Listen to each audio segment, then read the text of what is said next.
नमस्कार मंडळी, भक्तिदर्शन या सिरीजमध्ये आपले सहर्ष स्वागत आहे.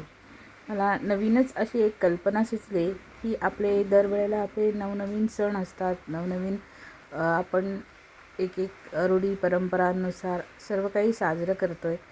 तर फार पूर्वीपासून आपण हे सगळे सण समारंभ साजरे करत आले.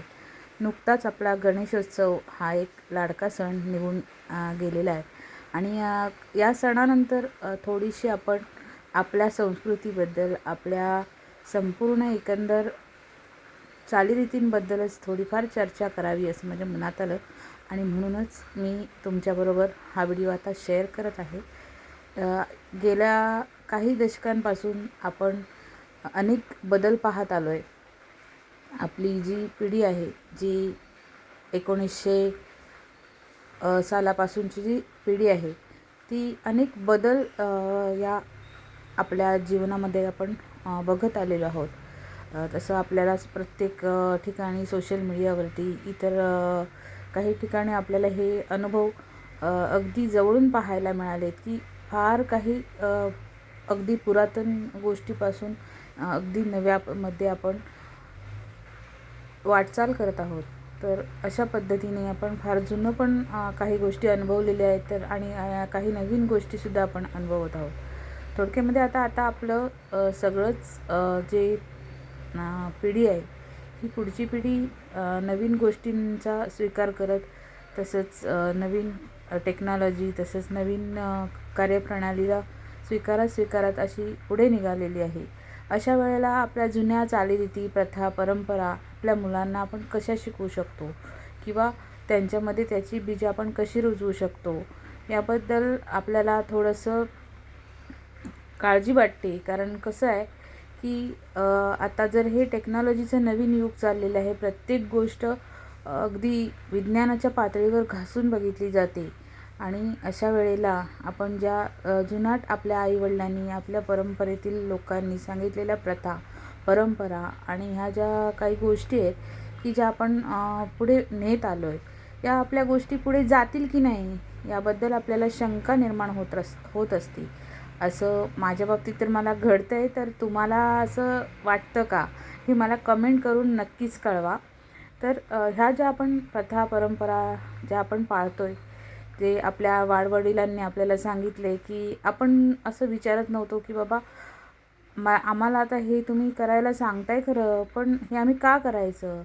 पण आताची पिढी तशी नाही आहे. आताची पिढी लगेच तोंडावरती विचारते की तुम्ही हे आम्हाला करायला सांगताय ते कशासाठी, का सांगताय, का वगैरे असं. पण आपण त्याला काही वेळेला सफिशियंट उत्तरं देऊ शकतो, काही वेळेला नाही देऊ शकत. कारण आपल्यालासुद्धा त्या गोष्टी माहीत नसतात. आपणही वडिलांनी सांगितलं, आईने सांगितलं, शेजाऱ्यांनी सांगितलं, आपल्या नातेवाईकांनी सांगितलं, मोठ्यांनी सांगितलं, म्हणून आपण एखादी गोष्ट सहज मान्य करायचो. पण आताची पिढी तशी नाही आहे. आताची पिढी प्रत्येक गोष्टीला अगदी सगळा कस लावून पाळणारी आहे. अशा वेळेला त्यांच्या मनामध्ये आपण भक्ती कशी रुजवायची. त्यांच्या मनामध्ये आता देव आहे, देव आहे असं जरी आपण त्यांना सांगितलं तरी त्यांना खरं वाटत नाही. खरं वाटत नाही म्हणण्यापेक्षा त्यांना असं वाटतं की हे काय जे सांगतायत ना, ते अतिशय चुकीच्या गोष्टी सांगतायत. देव नसतो, यामागे विज्ञान असतं, यामागे सर्व काही गोष्टी असतात, असं ते आपल्याला सांगताना दिसतात. अगदी छोटं मूल जरी झालं तरी ते शाळेमध्ये आता जर शिकायला गेलं आणि आपण त्याला एखादी गोष्ट धार्मिक शिकवायला गेलो, तर ते आपल्याला असं सांगताना आढळेल की असं काही नसतं, देव वगैरे काही नसतो.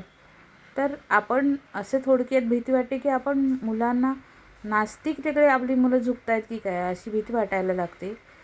पण म्हणजे त्यांच्यामध्ये हे बदल होणे साहजिक आहे. कारण आत्ता त्यांच्या हातामध्ये मोबाईल आहे, प्रत्येकाच्या हातामध्ये मोबाईल आहे, प्रत्येक लहान मुलाच्या हातामध्ये मोबाईल आहे. त्यामुळे त्यांना जगाची जाणीव ही आपल्यापेक्षा जास्त लवकर होते. पण याचा अर्थ असा नाही आहे देवधर्म नाही आहेत त्याच्यामध्ये. पिढी जात आपल्या लोकांनी ज्या काही गोष्टी सांगितल्या आहेत, पण त्याचीही विज्ञानाशी निगड घालून आपल्याला त्यांना सांगता यायला हवं, हे मात्र नक्की. आताची मुलं असं म्हणतात की उपवास करायला सांगतात. तर कशासाठी उपवास करायचे, का करायचे. आता हे तर सगळं आपण पूर्वंपार करत आलो आहे, उपवास वगैरे करणे. पण ह्या गोष्टी फक्त एकाग्रतेशी जोडलेल्या होत्या. म्हणजे एखादी गोष्ट जर आपल्याला मिळवायची असेल तर तिच्यासाठी आपण आपला तन मन धन तसंच इतर सगळ्या ज्या गोष्टी आहेत त्या एकवटून आपण ते मिळवायचा प्रयत्न केला पाहिजे. हे एकमेव तत्त्व त्यामागे होतं. पण ते पूर्वीच्या लोकांनी वेगळ्या पद्धतीने समजावून सांगितलं. पण आता जर आपली मुलं नास्तिक होऊ नयेत असं आपल्याला वाटत असेल आणि आपली परंपरा जपली जावी असं आपल्याला वाटत असेल तर आपल्याला ह्या 2 गोष्टींची सांगड घालून त्यांना सांगताच आली पाहिजे. तर अशा पद्धतीने तुम्हाला कसं वाटतं की त्याबद्दल मला कमेंट्स करून तुम्ही नक्की कळवा की ह्याबद्दल तुम्हाला काय वाटतं आहे. तर मला प्रकर्षाने असं जाणवतं की आपले जे प्रथा परंपरा ज्या होत्या सुरुवातीला, आता आपण घरोघरी गणेशोत्सव साजरे करायचो. अगदी प्रेमाने आपण 10 दिवस गणेशाला घेऊन यायचो पण आणि नेऊन विसर्जन करायचो. विधिवत त्याची पूजा करायचो, आरत्या म्हणायचो, प्रार्थना करायचो. या सगळ्या गोष्टी आपण एक धार्मिक लेवलला आणि आपल्या मनामध्ये त्या तशा गोष्टी निर्माण झालेल्या होत्या म्हणून आपण हे सगळे बदल स्वीकारले आणि त्या पद्धतीने आपण वागलो. पण त्या पद्धतीने आपली पुढची पिढी ह्याला ॲक्सेप्ट करेलच असं शक्य नाही आहे. त्यामुळे त्यांच्या मनामध्ये जर आपल्याला ही भक्तीची बीजं रुजवायची असतील तर आपल्याला नक्कीच वेगळे प्रयत्न केले पाहिजेत असं मला वाटतं. तुम्हाला काय वाटतं ते मला कमेंट करून नक्कीच कळवा. दुसरं म्हणजे आपण असे चालीरीती प्रथा परंपरा करत असताना सुरुवातीला आपण देवाला अतिशय आपल्या अगदी जीवापेक्षासुद्धा जास्त जपायचो. म्हणजे ती मूर्ती आहे असं आपण कधीच मान्य केलं नव्हतं. पण आता जे आपण आजूबाजूला बघितलं किंवा मोठमोठे मंडळ, आता हे जे मोठमोठे गणेशोत्सव साजरे केले जातात मंडळांमध्ये, या मंडळांमध्ये थोडंसं याला वेगळं स्वरूप येताना दिसतंय की तिथे व्यवस्थित त्यांची पूजा अर्चा करायच्या किंवा भक्ती करण्याच्या पेक्षाही काहीतरी वेगळं आपल्याला तिथे दिसतं. आता ते काय वेगळं आहे हे तुम्हाला वेगळं सांगण्याची काहीच गरज नाही आहे. कारण जो तो आपल्या जसं प्रवृत्ती असेल त्या पद्धतीने आपल्या प्रत्येक सणासमारंभामध्ये किंवा प्रत्येक कृतीमधून आपल्या ते दाखवत असतो की आपली प्रवृत्ती जशी आहे त्या पद्धतीनेच तो एखादं वर्तन करत असतो. तर आपण सुरुवातीला जसं गणेशोत्सव साजरे करायचो, व्यवस्थित आपण गणेश मूर्ती आणायचो, त्याची षोडशोपचारे पूजा करायचो, तशा पद्धतीने थोडंफार आपल्याला त्यामध्ये काहीतरी मिसिंग वाटतं. पण हे मिसिंग वाटतं ते कशामुळे वाटतं तर तेच मी तुम्हाला आता सांगते की जसं आपण ज्या भावनेने हे सगळं करत होतो ते नक्कीच पुढची पिढी करेल हे शक्य नाही आहे. कारण आपण ज्या गोष्टी शिकत आलो आहे ते आपल्या पुढच्या पिढीला द्यायला आपण कुठेतरी कमी पडतो आहे. अशा पद्धतीने मला तर असं वाटतं आहे. तुम्हाला काय वाटतं आहे मला नक्की कळवा. परंपरा तसेच वेगवेगळ्या चालीरीती यालाही आपण थोडाफार चर्चेचा विषय बनवणार आहोत आणि कशा पद्धतीने आपल्या पुढच्या पिढीमध्ये आणि आपल्यामध्ये आपल्याला सांगड घालता येईल याविषयी चर्चा चालू ठेवणार आहोत.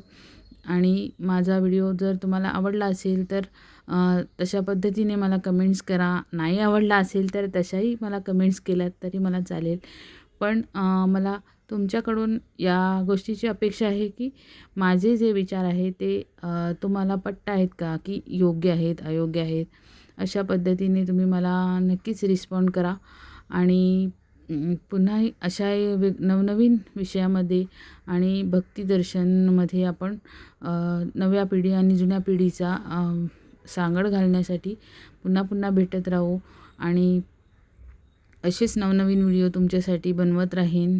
यासाठी मी बाप्पाचरणी प्रार्थना करते आणि बाप्पानी नवनवीन बदल जे आता घडत आहेत आणि नवनवीन ज्या गोष्टी आपण स्वीकारतो आहे, आपल्या मुलांना पुढे शिकवतो आहे, त्यांच्यावरती त्याची कृपा असावी आणि नवनवीन गोष्टी स्वीकारण्याची त्यांनाही आपल्यासारखीच चांगली बुद्धी मिळावी अशी बाप्पाचरणी प्रार्थना करते.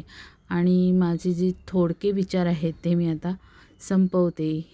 माझा व्हिडिओ बघितल्याबद्दल तुम्हाला खूप खूप धन्यवाद.